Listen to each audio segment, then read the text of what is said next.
Good morning, this is Breakfast with Nina Warhurst and Sally Nugent. It's just gone 7:30 now. Britain recorded its coldest January night in 15 years earlier this month. I remember it well. But as the temperature plummeted and demand for heating our homes increased, so did the price of energy bills. The soaring cost of gas and electricity has become an all-too-familiar trend. We speak about it a lot on this programme, don't we? And it's continuing to squeeze household budgets. Well, earlier on, we asked you to send in your questions for Jonathan Brearly, the Chief Executive of the energy regulator Ofgem, who's here with us now. Morning, Mr. Brearly. Before we get to those questions, I'm going to ask you one basic question that's come through a lot. Why are our bills so expensive? So, look, I've been in this job 5 years now, and we've seen prices go up enormously. And, look, I talk to customers all the time about how they feel about that. And, of course, it's bewildering. You've seen prices now 50%. They were 100% more last year than they used to be. There's really one reason for that, and that is the fact that we rely on gas. You heat home with gas, you get a lot of your electricity from gas, and right now that's gone through the roof since we had the war in Ukraine. So the real problem is we rely on this market that's not in Britain, it's an international market, and that relies on what other countries do. So what I want to see is that we build as fast as possible to a completely different sort of energy system. We get our energy from renewables, which are built here, that we control. That means we get to a much more stable place in the future. If we do that, our bills will come down, but that will take time. But in the meantime, we've got a lot to do to look after customers today. Well, yeah, in the meantime, lots of our viewers are cross that they see energy companies making big profits at a time when they're wondering whether they can heat the home or do a big shop at the supermarket. So this is from Sally Ann Cooper from Walsall, who says, why don't you set a lower price cap when company profits are so high? How can you allow them to make so much money when we're struggling to pay the bills? Yeah, look, we agonise over our price cap decisions, so we go through every single item to make sure it's as low as possible for customers. And the profit that we allow is about £40 out of the £1,740 roughly price cap today. Now, if we didn't have that profit, we can't get service improvements, we can't get the investments we need, and we'll end up in a place like we were a few years ago, if you remember, where companies started to go bust. So when you look at what's driving our prices, it comes down to the price of that gas and where the big profits are made. So when people talk about Shell or BP or these big international companies, that's because they're digging this gas out the ground at, say, 20p a unit, and they're selling it for £1. We've got to get this country out of that market. Is there an argument that says the price cap means we're over-regulated because of these regular updates that come from you? We're at a time when the raw price of energy has come down slightly. Perhaps the market would open a little bit more, prices would become more competitive without the cap in place. Well, I often hear that, and there is a debate around the price cap, and we do think over time it might need to change. It might need to respond a bit more quickly to the market around it. But the truth is there are many customers out there, and I spoke to a few of them yesterday, who just are unable to get into the market and find a tariff that works for them. So what the price cap does do is it says if you don't want to move, if you don't want to get a different tariff, then this will protect you. OK, so it lets you plan ahead for the next few months. What it doesn't let you do is dip down in the following month. Would you consider then changing the cap monthly? So the problem with changing it monthly for most people is they really can't plan their bills. So when I talk to people who really struggle to pay, the one thing they need is to understand what their bill's going to be like in the future. Now, we used to set it just once every 6 months. And a lot of people preferred that, actually, because it gave them a chance to plan. So doing it monthly means if you're trying to plan through Christmas and then through the new year, you simply don't know how much you're going to use. What's the solution, then, if you acknowledge that the price cap isn't necessarily doing the job it was supposed to do? Well, I think the price cap is doing that job of protecting those customers that don't move. What I want to see, though, are more tariffs in that flexible market. So we would encourage people to shop around, to look at what tariff's best for them, because that's what brings down your bill. But that's putting the onus on the consumer rather than the regulator. Well, it's both, I think, and we want to create a market that allows you to do that. So take someone like me. You know, I much prefer to fix. I'd much prefer to know what my price is for the next year, so I can get into Even the if next month you could see the price come down? Well, it's a bit like your mortgage. You have to make the choice that's best for you. So some people prefer a fix, some people want to stay variable. But my point is, if you have a vibrant market, like we used to have, and we're beginning to get again, then people can better match what they need. But the price cap itself really is bearing down on profits. So I was in this market in 2015-16, where we saw retailers charging up to 9–10% more than the cost of the energy they were selling. That would be £200 on your bill today.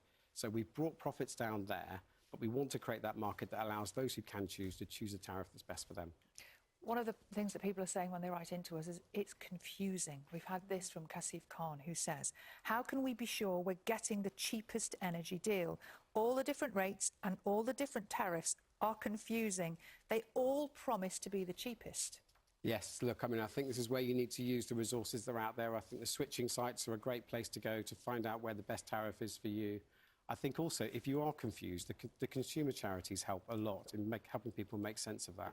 So, you know, it is hard, but I would get on there. I'd have a look at what works for you, just like we do in other areas of our lives, and find the best tariff that matches your circumstances. So what you're saying is that, to Nina's point, you know, people like to know what they're paying and what they're doing, but also we need to constantly shop around. Those two things don't necessarily match. Well, what I'm saying is that there's lots of different people out there. So there are some people like me, and you can imagine, I'm in there, I'm looking for the best tariff, of course I am. But there are others who say, look, actually, I don't want to get involved in this market at all. It's all too complicated. And that's where the price cap comes in. Because in the old world, you'd be left there with your supplier, and year on year, your supplier behind the scenes would be slowly raising your price. We've put a stop to that with the price cap. So now it protects people in that situation and makes sure that actually they're not being overcharged. And if we route around more for the best prices, it does become more dynamic, doesn't it? It does. Lots of questions around renewables. I know it's something that you're keen to promote. Is there an argument that says it's cheaper to produce, it should be cheaper to purchase? So look, I want us to move to a predominantly renewable system. You know, I've been up in the northwest this week looking at big energy infrastructure projects that are going to get us to net zero. So if we build, and we build fast, and I was delighted to see the Chancellor and the Prime Minister out there saying we need clean energy, we need to get through planning, then we get to a cheaper system. So when I started in this business 20 years ago now, so a long time ago, everyone said, well, renewables are very expensive, gas is very cheap, and therefore there was a big trade-off between doing the right thing for the environment and doing the right thing for customers. That's changed. The best direction for the country and for the citizens of this country is to build the renewables here and get out of that gas market, which is causing the bill rises that we're seeing. Why is it not cheaper then? Well, it's getting cheaper over time, but remember, we've got to grow renewables. We've got to grow them much faster than we are now. As they dominate, you'll see that price either stabilise and certainly won't see the volatile prices we've seen in the last few years. One of the arguments is part of the reasons prices can't come down is because taxation's higher on the cheaper production. Would you like to talk to the government about adapting that? Well, look, it's not my job to get involved in the policy of the Chancellor and taxation policy. You know, they say... Well, maybe it's a good day for it, though, isn't it? Well, that's true. She's asked us to do a lot. But I think the main thing I'd say is this, is, look, when you look at the system as a whole, let's focus on what's cheapest, let's build that, and let's build that fast. So that means getting through the planning system. That means making sure we can support companies to build. But also, my job is to hold them to account so they build as quickly as they promise. It's interesting, isn't it, for people who are watching this and are thinking about paying their next energy bill, I wonder how invested they would be in you building renewables, because that would not necessarily have an impact quickly, would it? Well, the main part of my job is looking after those customers today. So, for example, you know, a few years ago, if you were in one of the most vulnerable groups, so using a prepayment meter, you used to have to pay more for your energy. So you pay more than you and I do, for example. We've made sure that those tariffs are lower than any other tariff in the market. There's a question here. Chris from Rossendale says, why do we pay more for energy than anyone else in Europe? So the main reason we pay more than other countries, we're not necessarily the highest, but we do pay more than other countries, is that we depend on gas. So as that gas price goes up, we pay more. Now, in the past, when gas was low, we were doing better, but it's that volatile market that we're following. So to give you an example, I mean, I look sort of frequently at the wholesale market where people buy and sell their gas. You could see last October, November, as Russia slowed down the last of its production to Europe, that price spiked, and that's what led to the change in January. And unfortunately, we are still seeing that pressure on prices. So for me, for Ofgem, for the industry and government, we need to focus on those customers that really can't afford to pay, and I think all of us need to do more. A standing charge is one area then when you could bring prices down, or ultimately, if that's removed, are we going to see it trickle down to tariffs? Well, the problem with standing charges, I mean, first of all, what they pay for is our network, so all the fixed costs in our system. But the problem is, if we just say we're going to cut it for everyone, then the unit rate has to go up. And if you imagine those families that use a lot of energy, so large families in drafty households, families with disabled children, their bills go up by a lot. Okay. So what we're saying is we should give a choice. If you want a low standing charge, you'll have a slightly higher unit rate, and that suits some people.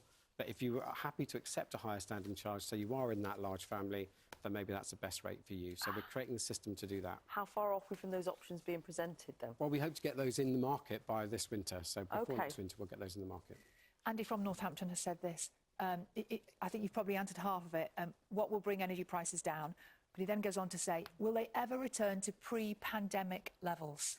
Yeah, I would love them to return to pre-pandemic levels. And of course, we're in a different world then. But what we're seeing now is a very different and very volatile gas market. So in the short term, it's very hard to predict prices. So if anyone comes on this show and says they know what's going to happen in a year's time, frankly, they don't. But over time, we hope certainly to make them more stable and to bring them into a different place.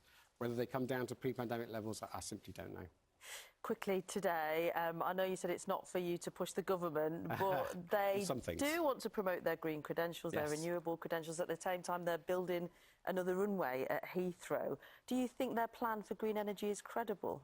Well, I can only talk about energy. That's where I work. I think they have very solid plans to transform our energy system. So the amazing thing is, you've seen what the government's done. They said we're going to build more onshore wind. We're going to change the planning system. They're having lots of meetings with us to make sure we're playing our part in that. And Ed Miliband's target to get to 2030, for me, is the right thing to do. As I say, it's right from a climate perspective, and that's where I started, trying to tackle climate change. But it's right for customers from cost perspective. And you feel like they're listening to you? They're listening to us, and they are pushing hard. Jonathan Brearly, thank you so much for coming in. Thank you. Thought you were going to tell us our bills were going to come down, Jonathan, but unfortunately not. Why did you think that? One day. One day. Exactly. Thank you.